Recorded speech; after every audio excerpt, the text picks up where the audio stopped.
Welcome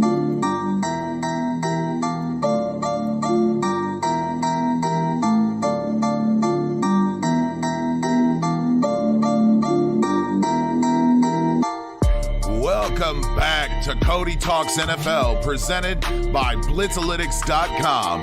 And here's your host, Cody Manning. Okay. Go ahead. Oh, like talk? Yeah, we're live, buddy. I thought the music was still playing. Sorry about that, guys. I get into the banger too. Welcome to the show, everybody. There's my dude Cody. We were bopping to that slapping beat. All right, guys. Welcome to the second show for the season. I hope you guys got to watch that game last night. I know it ended up being a blowout, but still, if you didn't expect the Chiefs to win by 2 touchdowns, you must be a really hardcore Texans fan.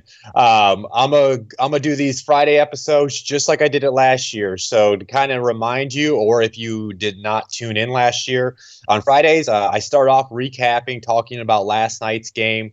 After I get through last night's game, I go through the Sunday games all the way through the Monday games. Last year, I would not really get into the Monday games, but with this just being one episode, I will be kind of getting into the Monday games, giving my predictions.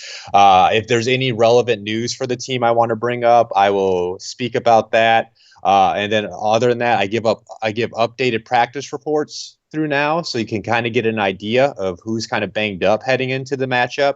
And then, of course, at the end, Rob himself, or if you are on our YouTube channel, if you do have any questions, feel free to hit us up in the YouTube comments for any questions that I can address at the end of the episode. So I'm going to go ahead and get this thing going. Last night, the Chiefs completely dominated the Texans 34-20. Texans did get out to that early lead. David Johnson, he was looking very solid last night. I hope he's about to be the player that he can be. Chiefs, Patrick Mahomes is Patrick Mahomes. He just tore that weak secondary apart. We got to see Clyde Edwards-Helaire completely ball out. He just adds another element to this offense. This offense can attack a defense so many ways. It's going to be a long year for any opposing defense to KC. So it'll be interesting to see if somebody can figure out a way to slow this high power octane offense down. A couple notes from last night, guys. Duke Johnson for the Texans, he did leave with a leg injury. I did not hear anything else other than that, so we'll have to see if that's going to cause him to miss any time. And then Charvarius Ward broke his hand last night. He fractured it. Usually players can somewhat play with the club, so I'm not sure how that's going to work out for them, or if they're going to want to sit him out for a little bit until he's fully healthy. And then Colin Saunders, their young second-year defensive tackle, he dislocated his elbow last night, so that's going to put him out for probably, I would imagine, at least a month or two. I'm not sure. I'm not a doctor, guys. Give me a break here. And then one little thing I am going to add to the Cody Talks NFL show. As everybody knows, if you're a friend or a follower of mine, or you probably know I've been harping on this Blitzalytics Prospect Encyclopedia that I want you all to have your hands on. And if you're listening to this, I hope you did have your hands on this before last night's game. I'm going to give out a Blitzalytics Prospect Encyclopedia Player of Thursday Night Football. Now, obviously, there's the low-hanging fruit with Clyde Edwards-Helaire. He was Roy Countryman. He wrote up the Chiefs section. He was his number one player. But let's be real. Everybody know if you're not unless you're a casual football fan, everybody knew who Clyde Edwards-Helaire was heading into last night.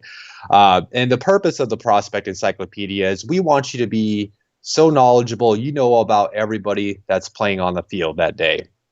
So, for example, if anybody saw my encyclopedia player of Thursday Night Football, L'Jarius Sneed, he was the cornerback out there that had to fill in when they see Charvarius Ward go down. Brashad Breeland's out for the first 4 games because of a suspension, so they're leaning on this rookie, a 4th-round draft pick. He is number 4 in the Prospect Encyclopedia prospect for the Kansas City Chiefs. Just to give you an idea, if you would have read up on him. I'm just going to give you the overview section. This is what Roy wrote about him. Sneed was a shutdown cornerback for the Bulldogs for 3 seasons, and then was asked to move to safety as a senior.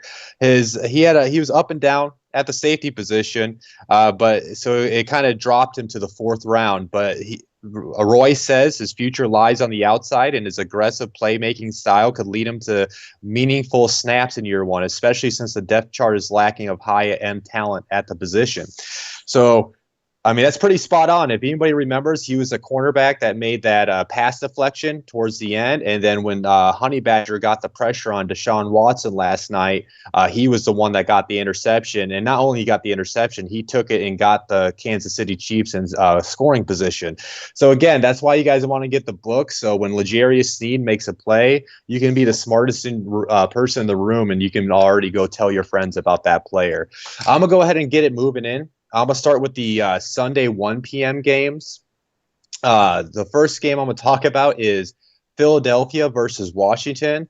The Eagles are heading up to face, yes, the football team. That's still weird to me. One little note between both teams, Zach Ertz, the Eagles tight end, he has 2 years left on his deal.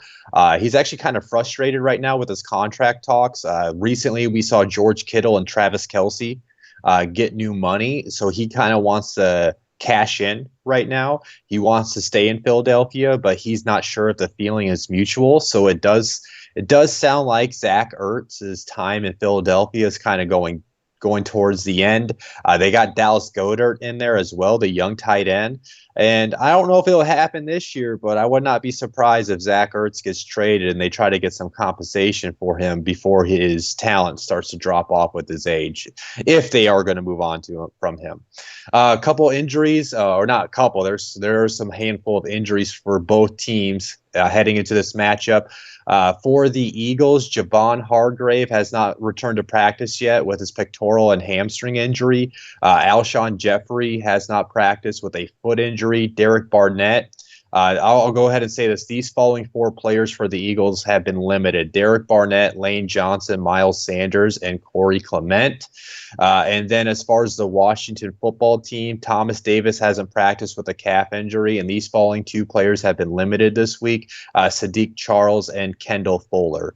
As far as my feelings on this matchup, it is going to be if Javon Hargrave cannot play, that's going to be a big loss for that Philadelphia front. I think he's going to really help improve that unit and help them get after the quarterback. But with that being said, Washington's offensive line is not that great, in my opinion. They're playing with a lot of young guys on the offensive side of the ball. Dwayne Haskins in year 2, Scary Terry McLaurin in year 2. We'll see if Antonio Gandy Golden can get some snaps this week. And then their young backfield between Bryce Love and Antonio Gibson. And then when you look at the Philadelphia side of the ball, even if they miss Hargrave, they still got a guy like Fletcher Cox. They still got a guy like Darius Slay. So they got guys that are in the up front and in the secondary that can be some playmakers.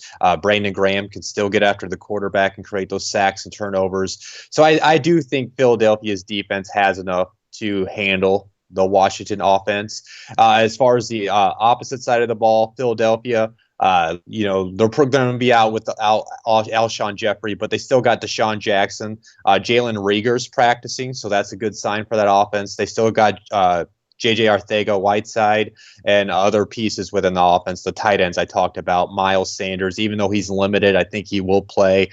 So they're going to be able to move the ball against a weaker secondary of Washington. But it will be interesting, though, because this is probably going to be the matchup that probably determines if this is going to be a close game or not, is that Washington defensive front versus the Philadelphia Eagles offensive line. Philadelphia lost Andre Dillard and Brandon Brooks prior to the season, and then and that's 2 of their 3 best offensive linemen. I mean, they still got Lane Johnson. We'll see if Jason Peters is up to par with where he is at in his age right now. But then you look at the Washington front: Montez Sweat, Chase Young, the first-round pick, Daron Payne, Jonathan Allen. Matt Ioannidis is a very great player that's on their bench. He probably could start in some places throughout the NFL. So that's what it's going to come down to. If they can maybe bully the weaker offensive line of Philadelphia and get after Carson Wentz and make things hard for him all afternoon, there's a chance they could play it close. But to go ahead and wrap this up, I do think Philadelphia is going to handle Washington, even though they are on the road. I think this is going to be like a 10-point victory for Philadelphia. I could see them winning like a 27-14, 27-17 type of game. And then moving on to the next game, I'm going to go ahead and get into. Miami is traveling up to New England to face the Patriots. As far as injuries heading into this matchup, Miami right now, these following players have been limited this week: Mike Gesicki, Xavier Howard, Brian Jones, Devontae Parker, Kyle Van Noy, and Preston Williams. Those are all starters. They're limited, so I'm sure they're going to play, but it looks like they got some starters that they're going to be a little bit banged up heading into this matchup, especially when you look at like a Byron Jones and Xavier Howard. I mean, that's a top cornerback tandem in this league, and if those guys are less than 100%, that's going to make things easier on Cam Newton to get the ball in his wide receiver's hands. As far as the Patriots, though, Yanni Kajus has not practiced. And then these following players have been limited in practice for New England. I'm probably going to butcher this name. Cash Maloe, Julian Edelman, Gunnar Olszewski. You guys are going to have to bear with me. That with some of feels these like names. an Olszewski to me. That feels like that's the end of Shefsky. Okay. Right. Hey, whatever you say, we'll roll with it. Stephon Gilmore with a hamstring injury, and Dalton Keene has been limited with a neck injury. I don't know how I feel about this matchup. I think it's a kind of like, I'm like 50-50 on this matchup. I do lean towards New England because they are at home. They do still have Bill Belichick coaching the ball. And I don't know, those injuries to Xavier Howard and Byron Jones, I wonder if they're significant or not. Even the Devontae Parker and Preston Williams injury, if you want to bring that up, because those are the only two wide receivers they have right now. And Kyle Van Noy, it's a hand injury. I'm not really looking into that too much. Yeah, I think with it being on the road, I think if I look at it from a football aspect, with Cam Newton being in Bill Belichick and Josh McDaniels' hands, they're going to develop a scheme around the strongest points of his game, of his skill set. And I don't know if Miami's going to be prepared for that offense because there is no film on it. We didn't even get to see maybe a preseason snap of that. So I think Cam's going to give them fits all afternoon. I think he's going to use his legs. I think he's going to use his arm, feed the ball to Julian Edelman in the slot. We'll see if a guy like maybe N'Keal Harry could step up, maybe a Devin Asiasi from the tight end position, Dalton Keene if he's able to play with that neck injury. So I think Cam's going to do enough to move the ball on the field. And then as far as the opposite side, I mean, Miami, they got a lot of like B+ players on that offense right now. I wouldn't say there's any A guys. The offensive line is one of the worst in the NFL.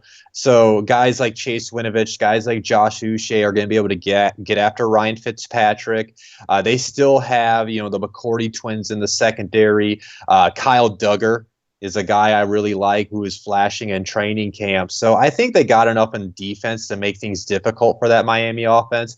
Again, I think it's going to be a close game. Maybe could come down to the wire. I'm going to go with New England because they are at home. I'm going to say New England wins like a 21-17 type of win.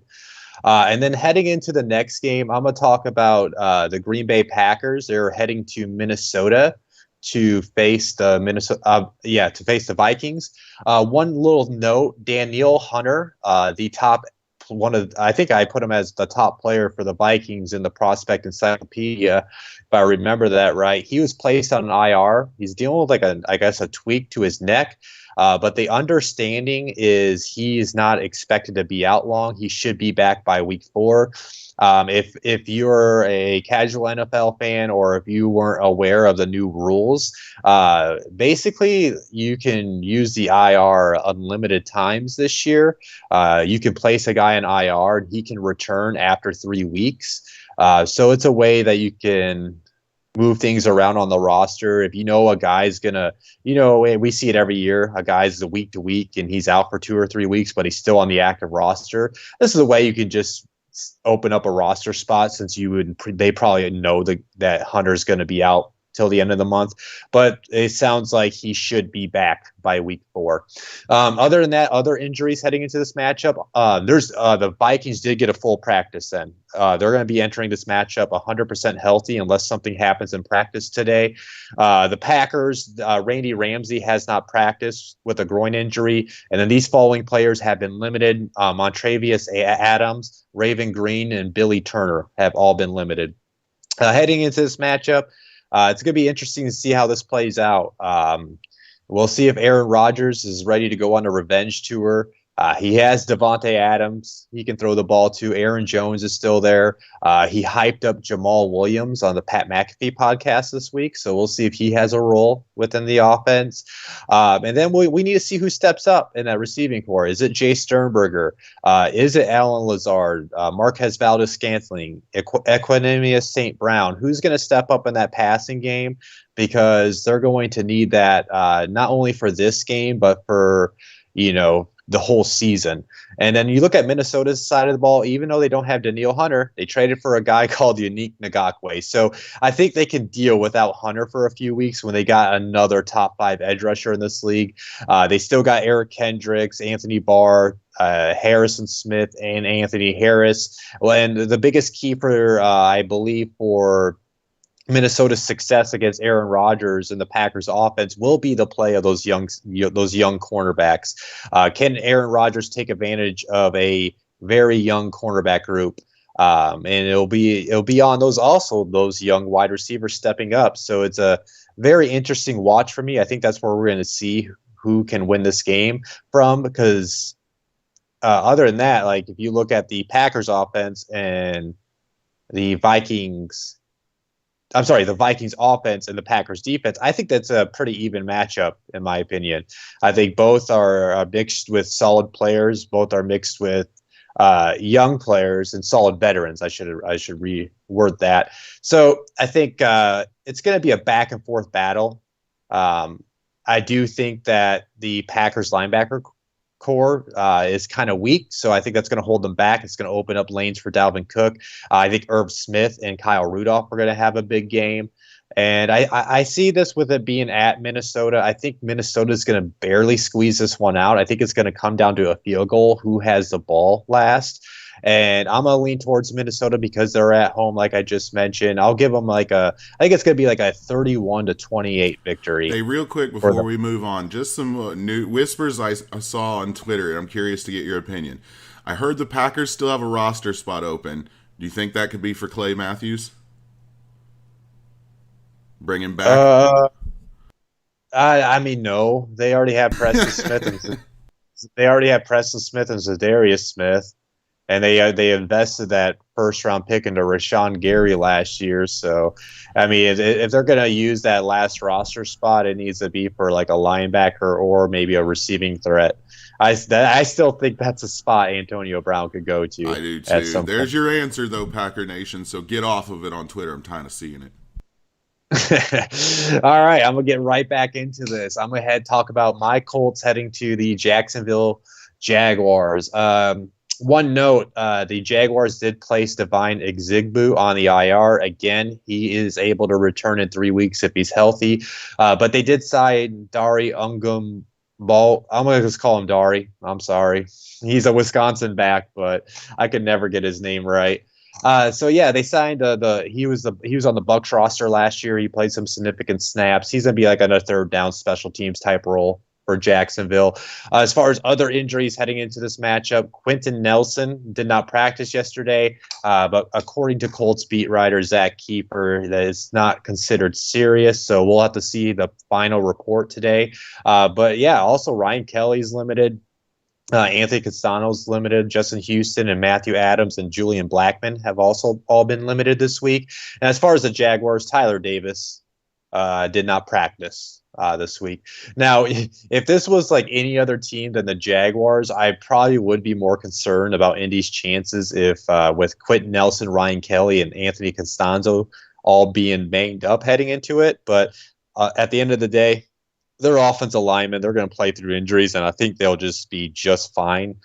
How I kind of see this, the Jaguars struggled last year against the run. I think it's going to be a heavy dose between Marlon Mack and Jonathan Taylor with some sprinkled in Naeem touches.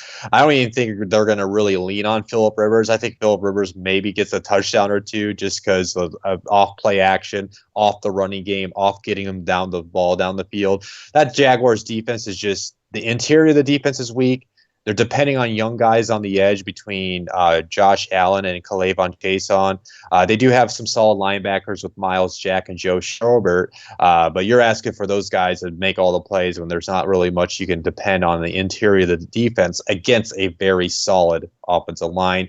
And then you're talking about a young secondary that basically only has C.J. Henderson at this point after the trade of Ronnie Harrison. So I think there will be opportunities for like a T.Y. Hilton, Paris Campbell, and Michael Pittman to go off through the air as well. And then you look at the opposite side. Jaguars have like an average line, in my opinion. Their number one back. Now here's the thing: he's in our James Robinson. He probably could potentially be a quality starter, but at the end of the day, they're depending on an undrafted free agent and an older receiving back and Chris Thompson out of the backfield. DJ Chark is great, but if you can double team him and take him out of the game and force other guys to show out between Laviska Shenault, maybe a Keelan Cole, D.D. Westbrook, there's ways that they can limit this offense and put pressure on Gardner Minshew, and which I think will lead to turnovers. So I think the Colts are going to handle Jacksonville pretty well. It's going to be a lot of running because they're going to run the clock out in the second half. I think they win by about 2 touchdowns. I think the Colts win like a 34-17 type of win on Sunday. Heading into probably this might be the most boring matchup of week 1. But I'm sorry if you're a Bears or Lions fan, but Chicago versus Detroit. Here's a little interesting note. It's probably the most boring game because nobody's going to be watching it, because this week, this is the only game on Fox where they're going to attempt to use virtual fans in the stands. So if you're watching this and you want to mess with people, if the Bears and Lions game is on TV this Sunday, if you're at a party and you guys got red zone flipping and they switch it over to the Bears and Lions game, why don't you mess with people and talk about like, oh, how do the Lions have fans in their stadium when it's virtual fans? I thought about that last. Cody, I would give anything for them to be like PlayStation 2 era Madden fans, where they're just like block square faces and every third person moves exactly the same. Please make that happen for me, Fox. That would be great. But I also thought too, like, I didn't get to see like the base. I think that people said the baseball fans were ugly, so maybe you can't pull it off, but it would be interesting to like. No one cares about your digital fans because the Queen and the Rock were at the game last night. They kept showing that to us. That was dope. But yeah, to go ahead and get the football analysis of things, since I'm not a technology analysis. But yeah, Chicago injuries. Robert Quinn did not practice this week with an ankle injury, and then Khalil Mack has been limited with a knee injury. And then as far as the Lions, they're pretty banged up heading into this matchup. Kenny Golladay has not practiced with a hamstring injury. Hunter Bryant with a hamstring injury has not practiced. C.J. Moore has not practiced with a hamstring injury. I'm just going to call him Big V. His name is way too long and way too many vowels for me to try to figure that out. He has not practiced with a foot injury. These following players have been limited for Detroit this week. Danny Amendola, Deshaun Hand, Jeff Okudah, Julian Okwara, Darrell Roberts, and DeAndre Swift. All those guys have been limited for Detroit. So Detroit's heading into this matchup pretty banged up. And if they're going to be missing Kenny Golladay, they're going to really have to rely upon a guy like Marvin Jones, TJ Hawkinson to dominate in the passing game. Because if DeAndre Swift's banged up, you're talking about a 1 week of practice, Adrian Peterson, and then we'll see if Kerryon Johnson can handle the load. But that's also going against a solid defensive front from Chicago. So I think if Detroit's going to find any success against that defense, it is going to be through the air, through that young secondary of Chicago. I think if Kenny Golladay can play, it can be done. But I think from what I was hearing, it does sound like he's heading towards maybe missing week 1. So it's going to be a pretty limited offense against a very good, strong front. So they're gonna have a tough time moving the ball. And on opposite sides, though, Mitch Trubisky did get the start for Chicago, so they're going to be already limited as well from their quarterback position. They're not really banged up on the offense, so they will be fully healthy. So we'll see if Matt Nagy did get creative this offseason with the pieces that he has in that offense. And then as far as the Detroit defense, if Jeff Okuda is out, Deshaun Hand, not out, but those guys are banged up. It will be dependent on guys like Trey Flowers to get after the quarterback. And we'll see if maybe a guy like Gerard Davis can step up and be the player that a lot of people thought he could be when he came into the league. I'm really iffy on this game because that Kenny Golladay injury really kind of changes the outcome to me if he is out. It's on the road, but that really doesn't on the road really doesn't mean much until fans are all allowed back in all stadiums. At least some of them we saw last night, they can get pretty loud even at 15,000 people. This is tough for me to pick.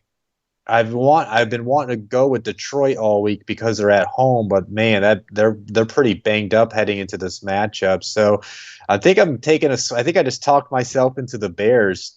I think the Bears are somehow going to squeeze a very low-scoring defensive matchup win on the road.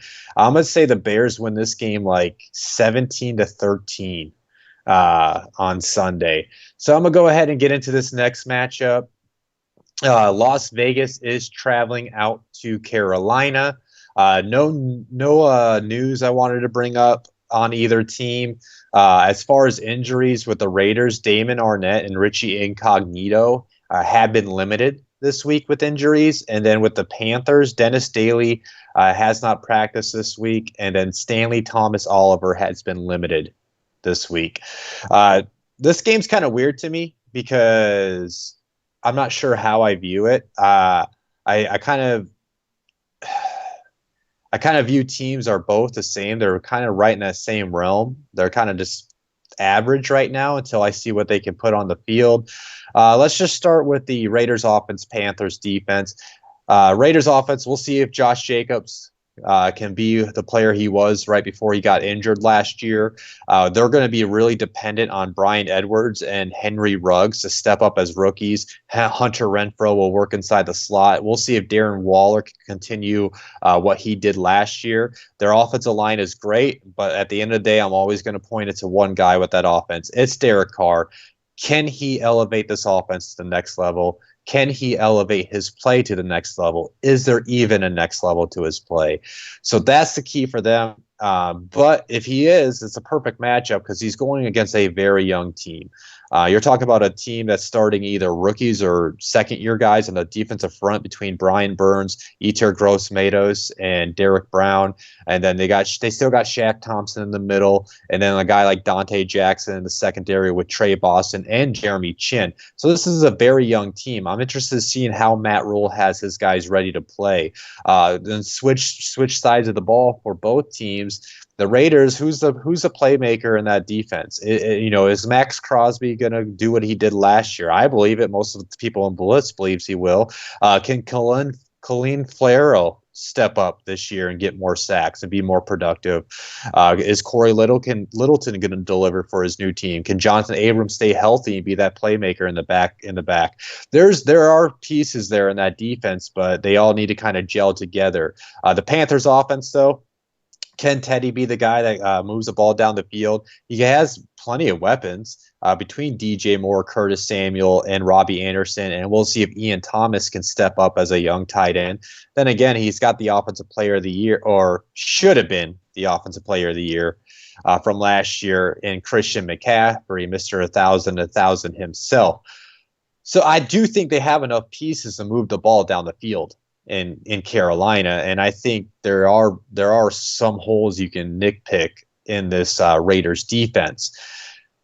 One thing I always bring up, though, this is a 1 p.m. Eastern game.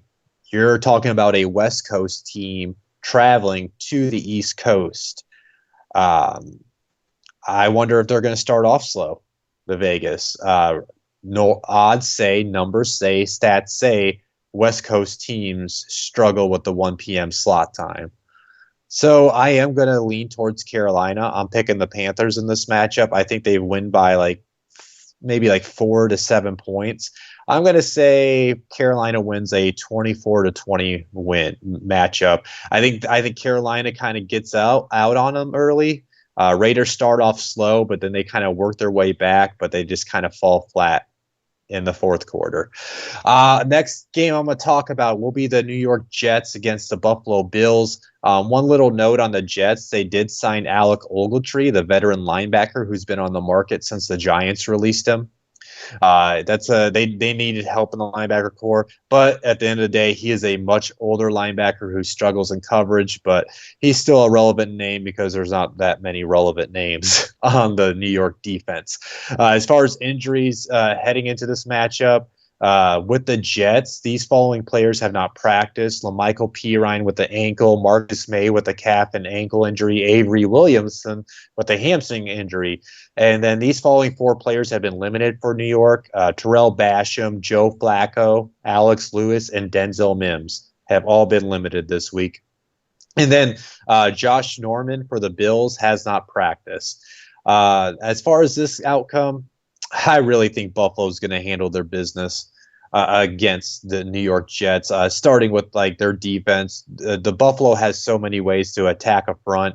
Then they have a solid linebacker core with Tremaine Edmonds and a playmaker like Tre'Davious White in the secondary. The Jets' offensive line is very average, a bunch of mismatched pieces that we're going to have to see if they can gel in a week one matchup with the lack of an offseason.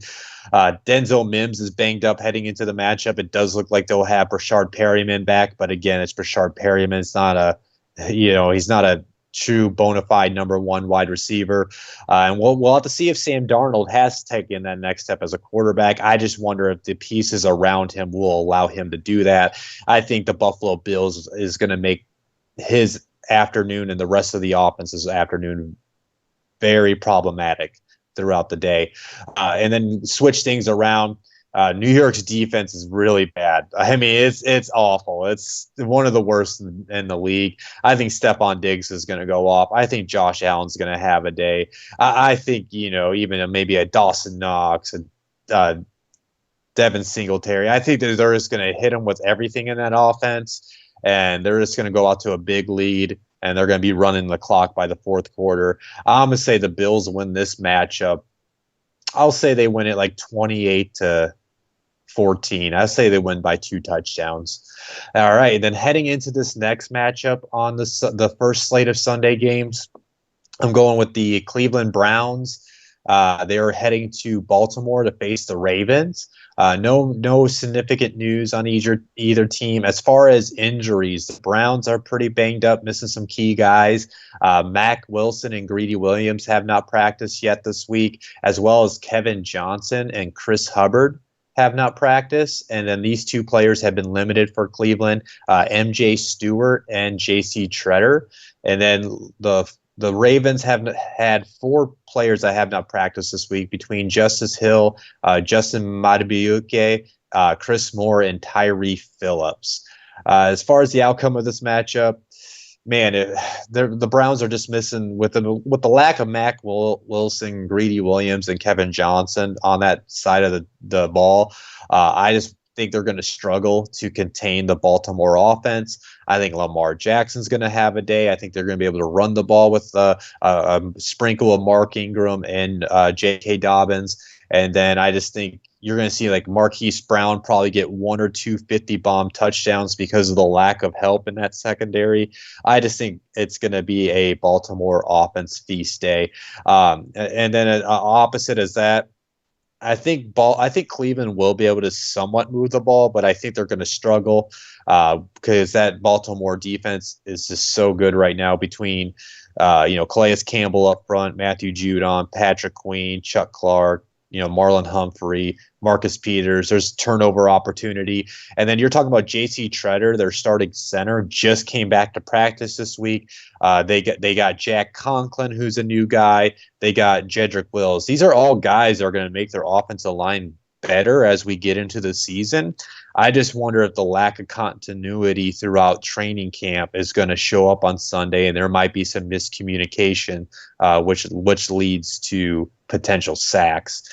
So I do think Baltimore is going to win this soundly. With that being said, I do still believe Cleveland's going to be a good team this year. I just think they ran into a wrong week 1 matchup with the injuries that they were dealt throughout the month of August. So score prediction, maybe Cleveland does keep it somewhat close and maybe Baltimore pulls away at the end. So I'll say maybe Baltimore wins by a touchdown. I'll say Baltimore wins like a 28-21 type of matchup. And then I'm going to head into into a 1 p.m. matchup. Seattle, the last one. Seattle is heading to Atlanta to face the Falcons. No news on either team. As far as injuries for this matchup, Dwayne Brown has not practiced for Seattle yet.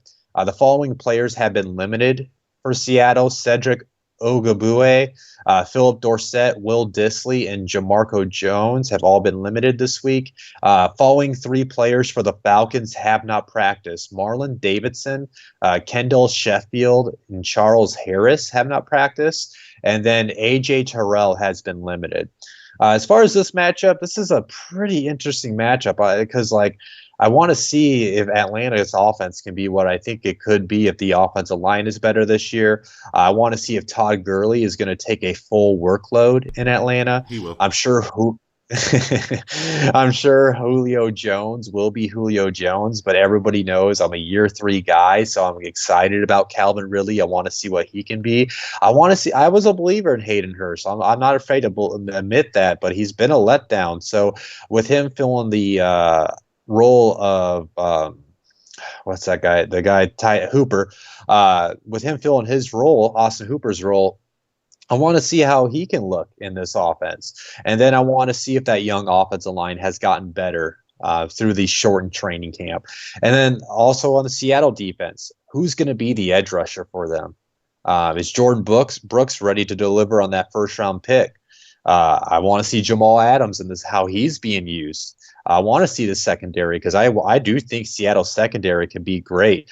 This is the matchup that's going to determine the game. I really believe that. I don't really think the opposite side. I think the opposite sides will handle themselves when I talk about it in a moment. But I really do think it's going to be on if the Falcons can move the ball through the air against that tough secondary, and then if they can also, maybe move the ball through the ground with Todd Gurley against a somewhat weak defensive front.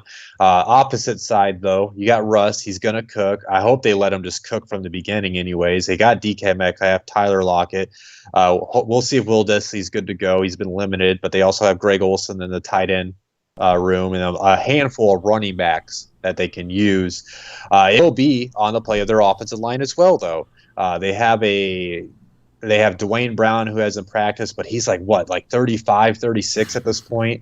I think Mike Iupati starting at left guard. He's older. So they got a mixture of older guys with a younger guy like Damian Lewis. So it'll be interesting to see how this offensive line performs for Seattle. But they're not really going against I would say a great defense front from the Falcons. Yeah, they got Grady Jarrett. Can Dante Fowler continue to improve as a player? Marlon Davidson has not practiced this week, so it will be interesting to see how that plays out. And Rob is saying Russell Wilson is unlimited in my script. Unlimited. But yeah, so he's probably going to eat all day. I think he will have a great game. And then AJ Terrell's dealing with a hamstring, and so who's he going to be on? Is he going to be on a Tyler Lockett? Is he going to be on a DK Metcalf? I just have a lot of questions about this Atlanta defense. So I think what's going to come down to, I think they are going to be able to move the ball and get points. So can Atlanta do the same against that Seattle secondary like I was talking about earlier? Again, though, you're talking about a East Coast team on the West Coast. There is that concern with me. But there's a difference here. Russell Wilson's the quarterback of this West Coast team. So I trust him more than I do the other West Coast quarterback I brought up earlier. So I am going to They go with did Russell almost Wilson. lose to Cincinnati week 1 last year, though. Don't forget, Cody.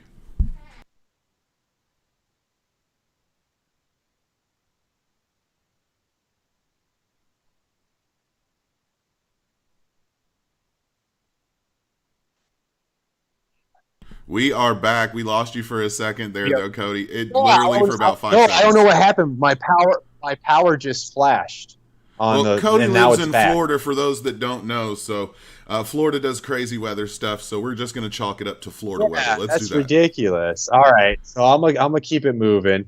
So, anyways, what I was to say is now here's what I'll say. Seattle's probably going to get off to a slow start, but I think Russell really taking the lead at some point. So I'm going to say the Seahawks win like a shootout, like a 31. I'll say a 34-31 for the Seahawks. And then so then what we're going to do, guys, is wrapped up the 1 p.m. games. I'm going to throw it to a commercial about give myself you can't hit rough, so I need to get a little something in my throat, drink, and we'll be back after the break, and I'll cover the 4 p.m. games and continue the show with you guys.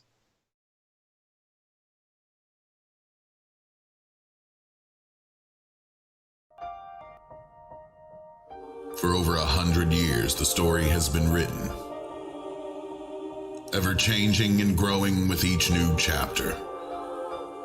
The soul remains, though the characters change. Bigger, faster, stronger, smarter. Ready or not, here I come. You can't hide. So too grows our fandom.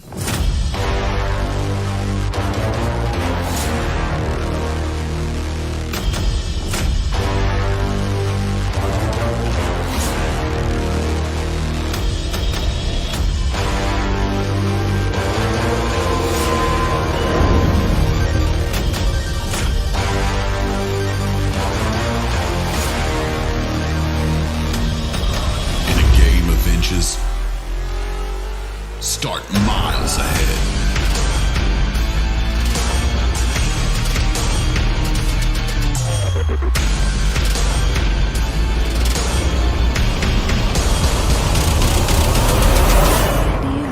The 2020 Prospect Encyclopedia.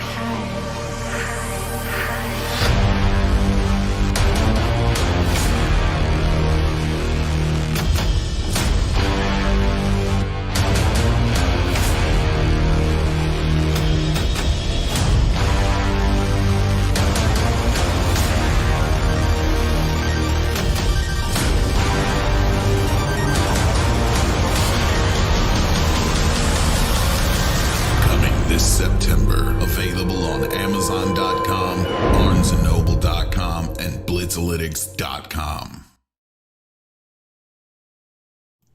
Welcome back to Cody Talks NFL. Here's my boy, Cody Manning. Guys, apologize about that little outage there, but luckily it was just a small hiccup. I'm going to keep it rolling. Again, if you have any questions you want me to address, I don't care what type of NFL question it is, hit up Rob. He'll be watching the YouTube comments, so slide in those YouTube and get to you at the end of this episode. I'm going to keep it rolling with these 4 p.m. games.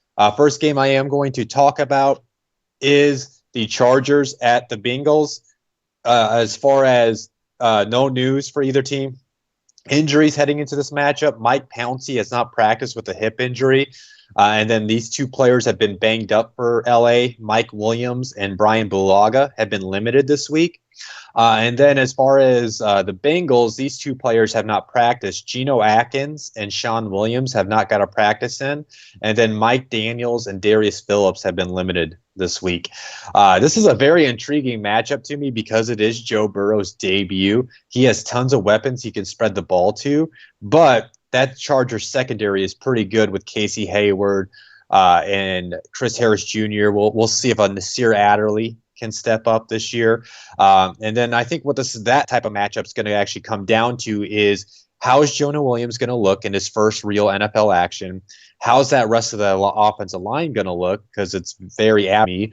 And then they're going against guys like Joey Bosa, Melvin Ingram, Jerry Tillery, Linval, Joseph in the middle. So are they going to be able to open up lanes for Joe Mixon? Are they going to give Joe Burrow enough time to throw the ball? So that's something I cannot wait to watch on Sunday between these teams. And the opposite, if Bengals are missing Geno Atkins, that's a huge loss. I know they signed DJ Reader in the offseason, so he can help fill up things in the middle. How's that young linebacker corps going to step up with Jermaine Pratt, Keem Davis-Gaither, Logan Wilson, and forget the kid from Purdue, Marcus Bailey, who's going to be on the field between those guys. Their secondary has some pieces with William Jackson, Bates, and I believe Mackenzie Alexander's out for a while, so they got some guys from the Vikings that they signed, but I think both of them are banged. I think one's placed on IR, but Mackenzie Alexander, I think, is back after the unfortunate issue with his father. So how's that defense going to hold up? Can Tyrod Taylor push the ball down the field? He will protect the ball, but will he be able to move the ball with guys like Austin Eckler? We'll see if Mike Williams is going to play through his injury, Keenan Allen, Hunter Henry. So we're going to have to see how this offense looks underneath Tyrod Taylor. For the longest, I thought the here make things difficult for Joe Burrow's first game. But more closer we get to Sunday, I keep on liking what I see in this Bengals offense. I keep on liking the potential of what this Bengals offense can be. And with the loss of Derwin James, man, that really hurts. That really hurts the leadership in that secondary. I don't know. I think the Bengals are going to squeeze out this win. I think it's going to be like a shootout type of game, even though the Chargers got pieces on that defense. But I do think that defense doesn't have I do think that offense. I do think the Chargers offense has some 3-and-out potential. So I don't know. I think that offense is going to struggle throughout the afternoon. I think they will find ways to score, but they're going to have their moments where it holds this team back. I'm going with the Bengals and the upset. I say Bengals win like a 27 to. It's going to be close because the Chargers will have a chance to win, but I'm picking the Bengals 27-24. Heading into this next matchup, we got Arizona heading out to San Francisco to face the 49ers. No news to talk about here. As far as injuries, Josh Jones has not practiced for the Cardinals, and Max Williams has been limited this week. As far as the 49ers, Jason Verrett and Deebo Samuel have not practiced this week. Brandon Ayuk and Ben Garland have been limited. Looking into this matchup, 49ers are at home. Even though it looks like they're going to be out with Deebo Samuel, they still got their boy George Kittle. If Brandon Ayuk can play, they got him. Kendrick Bourne. We'll see if Dante Pettis can step up. But they still got plenty of weapons too in their backfield. Raheem Mostert, Tevin Coleman, and Jerick McKinnon. So they're going to be able to move the ball. I am interested. This looks though, because it is a lot better than last year. I still think there's some pieces missing. But they still got Chandler Jones. We'll see if Patrick Peterson can step up and play.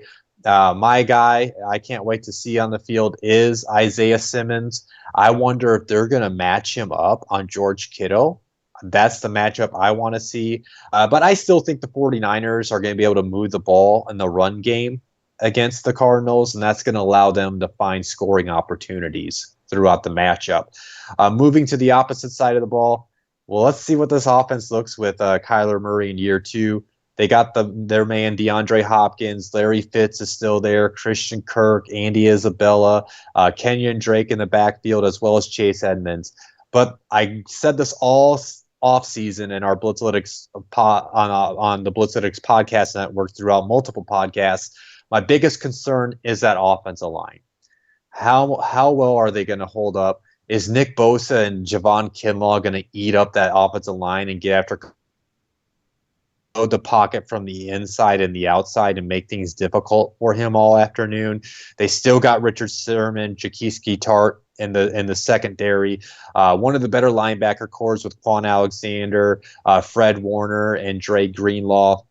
So, I just think this defense up front with the linebackers and the guys up in the big hog mollies in the middle, I think they're going to get after Kyler. Will Kyler make some plays throughout the game? Sure. I mean, he did it last year. I think he torched them in both games, if my memory serves me right.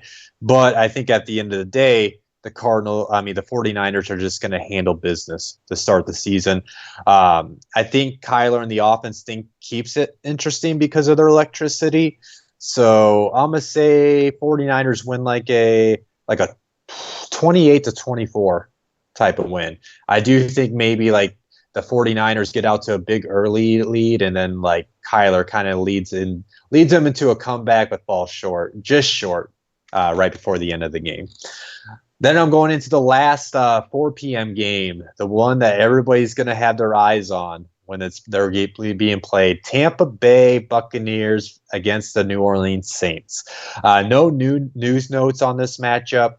One key injury for the Bucs is Mike Evans has not practiced this week. I do want to interject here, Cody. I didn't have time to type it into the script, but I happened to hop on my Twitter, and Mike is at practice. Catching balls in the end zone. We don't have picture or video of him like running routes or anything, but he is in uniform catching balls in the end zone, so they're trying him out right now. That's good. And they did say they were going to push that up until Sunday. Like, it's going to be a close call. But if he's doing that on a Friday, that's a great sign, because you'll literally see wide receivers not practice all week and literally push it up and try to go through it. So that is a good sign if he's out there. And if he does log in at least a limited practice, that means he should be good to go for Sunday. And they need him, man. Like, I know they got all the tight ends. I know they got Chris Godwin, but they need that big body presence in that wide receiver room.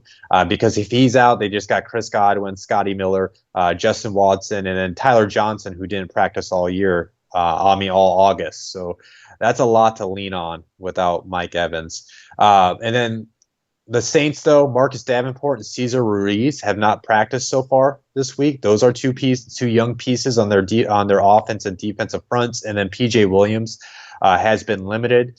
Man, I can't wait to see how this matchup plays. How's this Tampa offense going to look? I'm with that news that Rob just told me, I am going to assume Mike is playing. So how is Mike Evans being used? How is Chris Godwin being used? Rob Gronkowski, OJ Howard sounds like he's got a good chemistry with Tom. And then also, too, they got Cameron Brate. So, I forgot too, Leonard Fournette. So they got so many ways, and Ronald Jones, they got so many ways that they can attack the Saints defense. But I do believe the Saints defense is pretty deep. Even if Marcus Davenport doesn't play, they still got Cameron Jordan up front, Demario Davis in the middle, along with their rookie Zach Bond, who I'm a very big fan of. I guess I'm supposed to say CD Deuce, but I feel the football guy inside of me says it's CJ Gardner-Johnson. He's a young up-and-coming playmaker in that secondary, but they still got Marshawn Lattimore, who has his battles with Mike Evans on the outside. And then they also did get Malcolm Jenkins to come in during the offseason. So they have what it takes to battle a team with offensive weapons like they do in Tampa.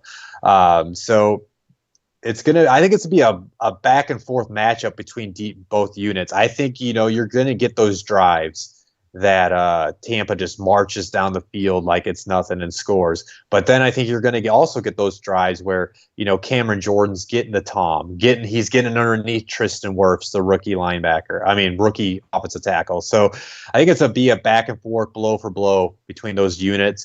Moving to the different sides, Drew Brees is back. We'll see if his arm is be able to push down the field to guys like Michael Thomas, Emmanuel Sanders, Jared Cook, Alvin Kamara, Latavius Murray will be used out of the backfield. If Cesar Ruiz is out, though, that's going to be huge for them in the interior of the offense. Does that allow Vita Vea to open things up? Can Shaq Barrett prove that last year was not a fluke? Is he going to be able to get to Drew Brees enough? They still got Jason Pierre-Paul on the other side.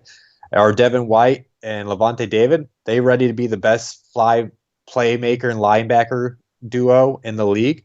Can they pick off maybe Breeze a couple of times? That's something I'm looking forward to. But the biggest key to me is that young secondary. You got the young honey badger, the Todd Bowles defense, and Antoine Winfield Jr. Sean Murphy Bunting is a guy I was a fan of. I'm a big fan of. I mean, what not was a big fan of. Roy Countryman sold me on to him. He was my number one prospect in the Blitzalytics prospect encyclopedia. Can he maybe be a playmaker this game, as well as Jamal Dean and Carlton Davis? So if that young secondary can hold up, they can. But I kind of view the matchup between these units the same as the other unit. I just think this whole game is going to be nothing but hardcore haymakers thrown throughout the game from both sides, and it's going to be who's the last man standing, who has the ball in their hands at the end. I lean towards Saints because it's the opening game. I lean towards the Saints because they have more continuity in that team. I know Brady was working out with most of the guys here in Tampa when it wasn't the training camp. So there is a possibility the chemistry is already there for week one, but that's not for sure yet. So, and what's everybody's role in that offense? So I'm a lean towards the Saints, but I do think it's going to come down to whoever has the ball last. So if Tampa has the ball last, I'm thinking Tampa's going to win. But I'm going to go with the Saints since I have to pick somebody. I'm going to say it's like I'll say a 35-31 victory for the Saints. And then I'm going to head into the Sunday night matchup. We got Dallas traveling out to L.A. to face the Rams in the new SoFi Stadium. I don't know if you guys got the chance to see the video of it that they showed during the game last night, but that stadium looks so dope. I hope I can visit it one day. Really quick, no news. Rams got a full practice in from everybody so far this week, so they look like they're healthy going into the matchup. Then as far as the Cowboys, Jordan Lewis has not practiced with an ankle injury, and Luke Gifford has been limited this week. As far as how I think this matchup's going to play out, man, I think it's really going to, let's just start with the Rams offense. It's going to be dependent on their offensive line. Are they going to be able to open up things for the young backs and Cam Akers and Darrell Henderson and Malcolm Brown, the veteran? He's going to get a fair share of snaps. How's this passing game going to look? You know, between Robert Woods, Cooper Kupp, Van Jefferson, Tyler Higbee, Gerald Everett. There's so many ways they can attack a defense, especially a defense that is very young in Dallas, you know, with the guys like Trayvon Diggs. So that's going to be their key to success is they need the young guys to maybe pick up some chunk plays throughout the game, but I think they're going to need to move the ball through the air against this defense. So can Jared Goff deliver in a primetime matchup? Because I just think Dallas's defensive front between DeMarcus Lawrence, Everson Griffin, the linebackers Jalen Smith and Leighton Vander Esch, it's going to make it hard to run against for the Rams. So this is on Jared Goff if they want to walk away with a victory. Switching things around, Cowboys got so many ways to attack this defense. Amari Cooper, CeeDee Lamb, Michael Gallup, Blake Jarwin. They still got Zeke in the backfield. Then you go to the opposite side. You got Aaron Donald, the best defensive player in the league. I don't care what wants to say about his run support. I'm not even going to get into that. But yeah, Aaron Donald still there. Jalen Ramsey is a shutdown cornerback. I like their some pieces in their secondary with Taylor Rapp, John Johnson. They got a guy in Terrell Burgess. But that linebacker corps is very weak. I think that's going to be the reason why. I'm sorry, Rob, the Rams lose. I think Zeke's going to have a big night because they're going to be able to run away from Aaron Donald, and I don't know if they have the linebackers to shut down Zeke with a. It's hard to call it a weak defensive front that features Aaron Donald, but to me, I guess they need somebody else to step up front. So I think Zeke's going to have a day. I think Blake Jarwin's going to have a night. And then I think anybody but Amari Cooper, whether it's CeeDee Lamb or Michael Gallup, one of those guys are probably going to have 100 yards and a couple touchdowns that night. With that being said, though, if the Rams can figure out a way to attack them through the air, there will be a chance they can stay within grasp of winning this game. I think the Rams are going to be better than what people think. I just think they have too many holes in certain areas of that roster. I'm going with the Cowboys. I think the Cowboys win by a touchdown. I say they win like a 28-21 type of Sunday night matchup.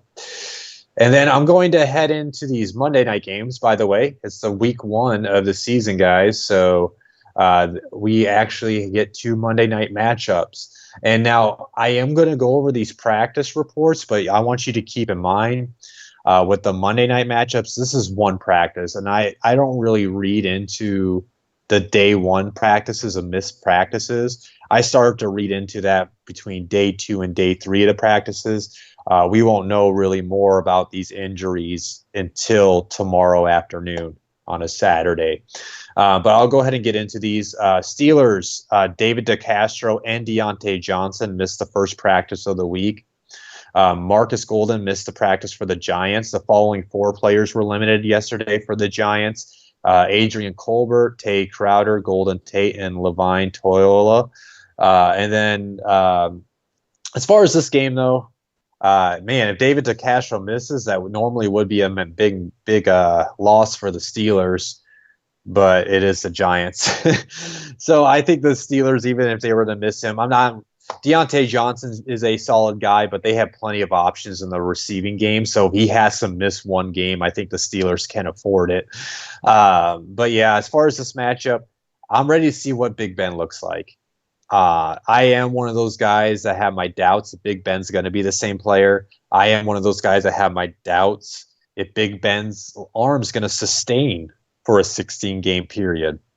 But I am also one of those guys that believe that if Big Ben is 100% healthy and he's himself throughout the whole season, this is a team that can make a Super Bowl run. This is a team that can beat a team that we saw that completely dominated last night in the Kansas City Chiefs. I want to see how I want to see how this passing game works. Who's going to be the lead guy? Is Juju going to be Juju? If Deontay Johnson plays, is he going to live up to his hype? Is Chase Claypool going to deliver in year 1? Can James Washington take that year 3 boom? And they even got Eric Ebron. How's he going to be used within this offense? And then they got James Conner and a guy like Benny Snell in the backfield.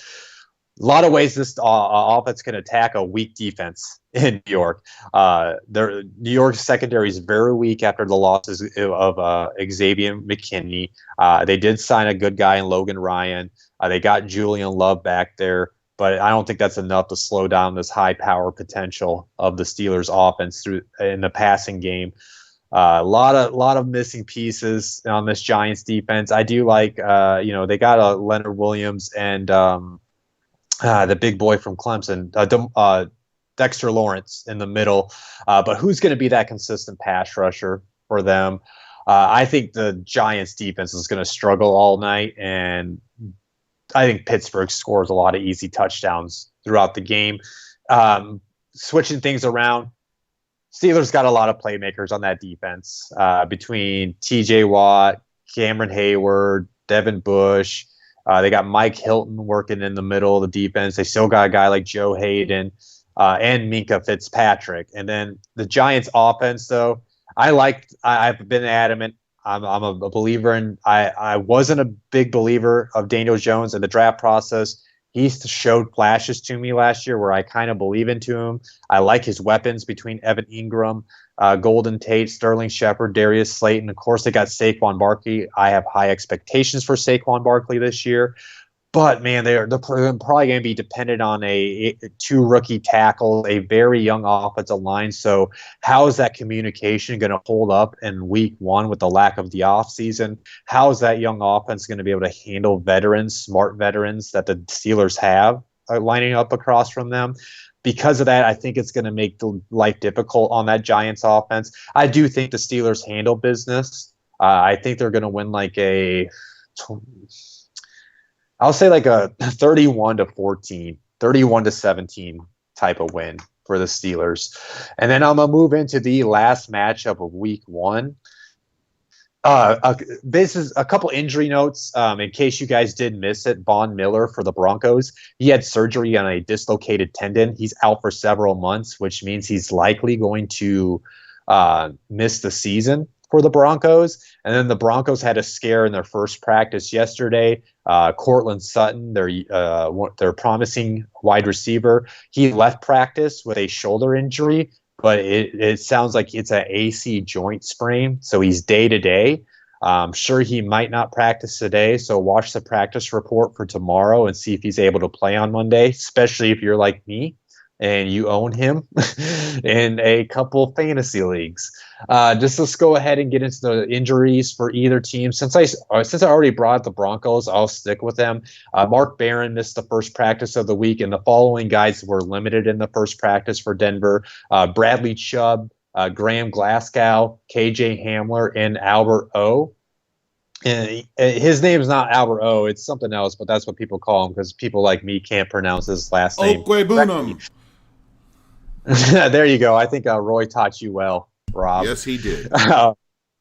And then what does it mean? Roy even brought it up on the football happy hour. It means something. I don't know. Bird strong. I don't know what he said. Something in those regards. But yeah, as far as the Titans, Jamil Douglas and Derek Robertson missed practice. The following guys were limited. Vic Beasley was limited, and Corey Davis and Darrington Evans were limited. Again, these Monday practice reports, don't read into them too much. Watch today's report and watch for the final report that comes out tomorrow.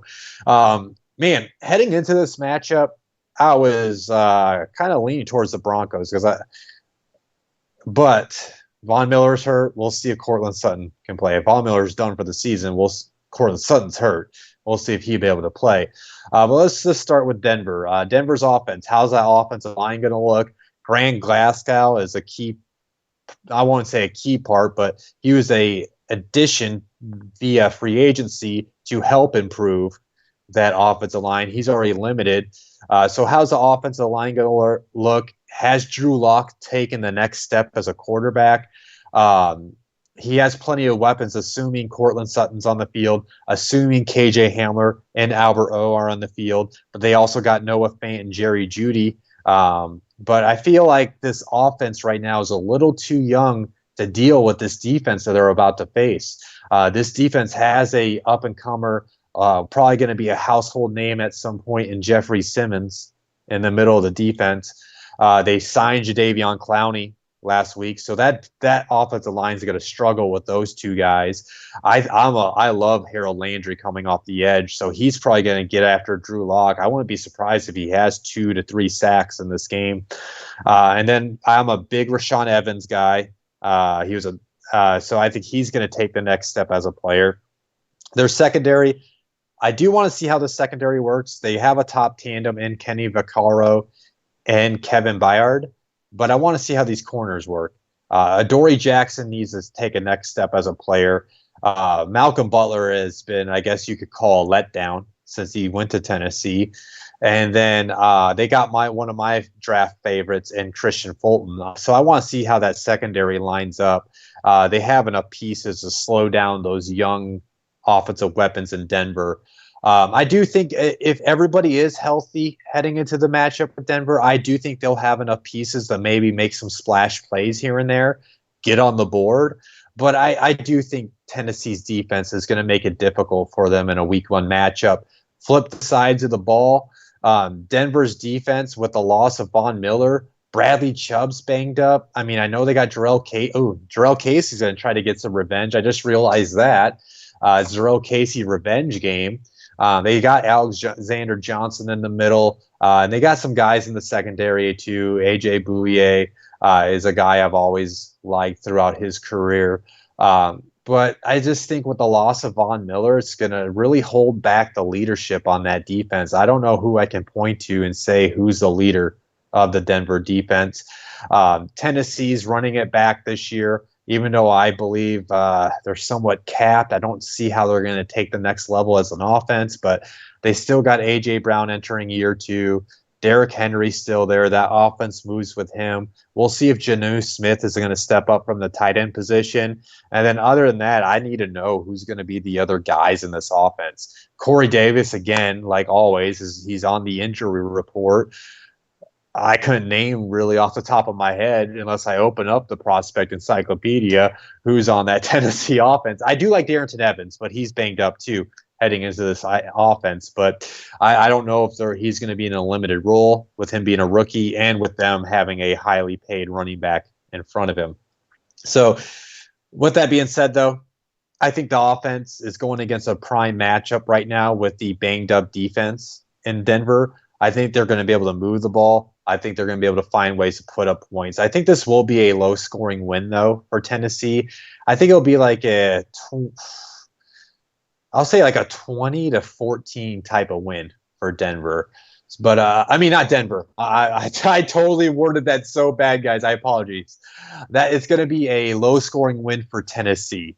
I think Titans win like a 20-14 win in Denver because it is a road game. It is in the Mile High Stadium, and it's the I do only think home field advantage during this season is Mile High Stadium to me.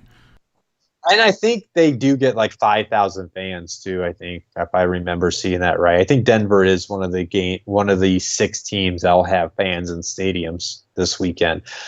But yeah, so that is that.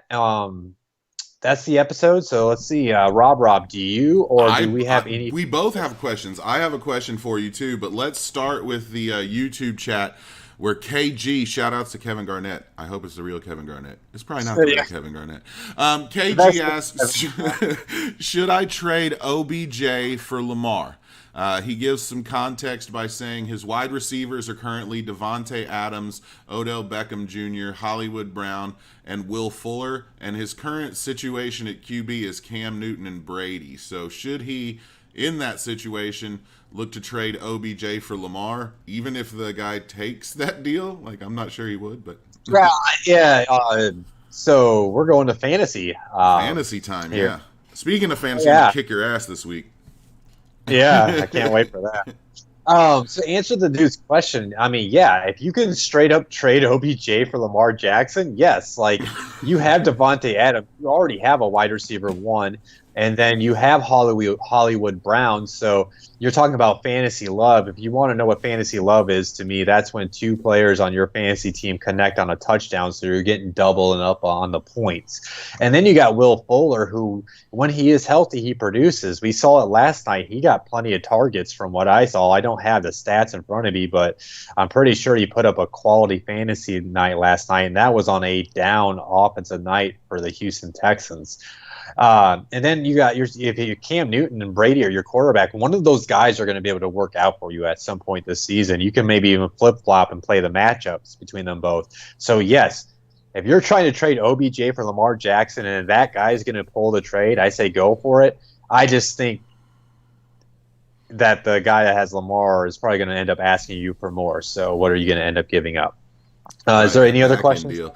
Yeah, I have a quick one. I want to circle back to the beginning. I didn't get to talk about it, but we talked about it going into the live stream today, and we saw a lot of great things from CEH last night. Lots of great stuff. 20-20, the guy was untouchable.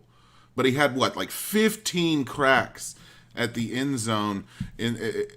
Is this, should we worry about Edwards-Helaire being vultured this season, specifically for fantasy, but also real-world football, too, because he killed between the 20s. I don't think you need to worry because he's going to put up the points. And I wish I had the stats in front of me, but I don't even know if he really got targeted in the passing game that much. I don't think he so, did there's yeah, that's what I'm saying. I think there's even for every touchdown he can't get in the goal line, there's going to be future receptions and future chunk plays that he can make up for it. But yeah, I mean, there's going to be a concern that KC is going to be all right, I feel, let me say a couple things. There was 2 promising things, right? KC could have easily, after the first few times he failed to crack into the end zone, could have switched to a Darrell Williams, could have maybe did some fullback handoffs. but they gave it to him because they want him to have more reps to try to understand how to crack into the end zone in those situations. But with that being said, if this game was closer, if the Texans opened up to a bigger lead, would they have gave him those shots, right? Would they have maybe went to some bigger body guy that can push the ball in the end zone? So if you're a fantasy guy and you see that as a worry, I understand. Again, though, it's a week 1 matchup. So let's just see how this plays out throughout the season. I wouldn't be stressing that too much. I think I saw right before we went live, or right before me and you got on a call, I think he is the first person since Patrick Mahomes, or first running back since Patrick Mahomes joined the team to get 25 plus touches in a game. So I think he's going to have plenty of opportunities to get points, to say the least. Any other questions, Rob, from you or any fan? No, that'll do it. You answered to my liking there. Thank you. All right. I'm going to go ahead and wrap this up, guys. Again, thank you for anybody that tuned in live to this episode. But keep in mind, if you missed this episode, or if you're watching this live but you're not going to be able to make it next Friday morning, this can always be found on our YouTube channel. So please make sure you like and subscribe to our YouTube channel. So not only when we go live with the Cody Talks NFL show, but we have other shows. The Blitz Breakdown, the Football Happy Hour, the Fantasy Voyage, and I believe the Steel City Curtain. If you're a Pittsburgh Steelers fan, will be returning. It's sermon. It's sermon. Sermon. Hey, I'm a Colts fan. I have to throw some slight towards Roy. So yeah, tons of different options on our YouTube channel for you to watch. But keep in mind, the audio version of my show and also all of our other shows are on the Blitzathletics Podcast Network. We can be found on Spotify, iTunes, Stitcher, SoundCloud, iHeartRadio, so many different platforms that you can find us on. And then if you want to hear more analysis from this voice, find me on the Football Happy Hour. We go live around 9 p.m. Eastern on Tuesday nights. It's a more of a fun, laid-back type of podcast. We do get into some serious football talk, but we try to have some fun topics throughout the episode. And then the other voice you're hearing on this show that helps me out is Rob. Me and him have debuted our Fantasy Voyage podcast. We're here to help you get through this fantasy season and take you to a voyage to the championship. So tune in for that. We go live Wednesday mornings around the same time, between that 10 to 11 hour. So stay tuned for that. But again, those shows can always be found at a later time on our YouTube channel. So like and subscribe, and to any of our podcast platforms as well. If you're a Tampa Bay Buccaneers fan, my weekly Bucks article series will return this week. It'll come out tomorrow. I'm going to do the same thing I did last year. The top 5 things I want to see from the Tampa Bay Buccaneers against the team that they're playing against. Again, it'll be the Saints this week. Lastly, Prospect Encyclopedia. Guys, I'll be pushing this all throughout the year, whether you like it or not. I'm so proudful of this thing. This is the hard copy of it. Look how thick it is. It's 700 plus reports on thick with two players. It's thick with 2 C's. Yes. 700 plus reports on players from the last 3 draft classes that have less than 12 career regular season starts. So it's all the up-and-coming players, guys like Clyde Edwards-Helaire, a guy like L'Jarius Sneed I mentioned last night. If you want to be the smartest guy on game day where you can point out random guys that the rest of the room doesn't know about, that's what this book is for. If you're a dynasty player, you want to maybe project your roster, you can use this, or you can even use this if you're in redraft leagues. Leonard Fournette gets released. You would have known about James Robinson because he was in the Jaguars' top 22 list. So it's a way you can stay up to date on all 32 teams in the NFL. And here's the great thing about this too. To celebrate the NFL kickoff, we are giving away a Patrick Mahomes jersey. To enter to win a Patrick Mahomes jersey, all you have to do is either buy the physical copy, it's $35, or you can buy the full PDF, which is only $15. It's well worth it, and you get a chance to win a Patrick Mahomes jersey. To order the book, just go to blitzathletics.com/shop, and that's where you can order a copy of the Blitzathletics Encyclopedia. Other than that, Thank you again for tuning in. Make sure you like and subscribe to Blitzalytics on all platforms. I hope you guys enjoy the first week of action. Sunday's almost here. Thank you for tuning in. Have a great weekend. See you next week. Blitz out.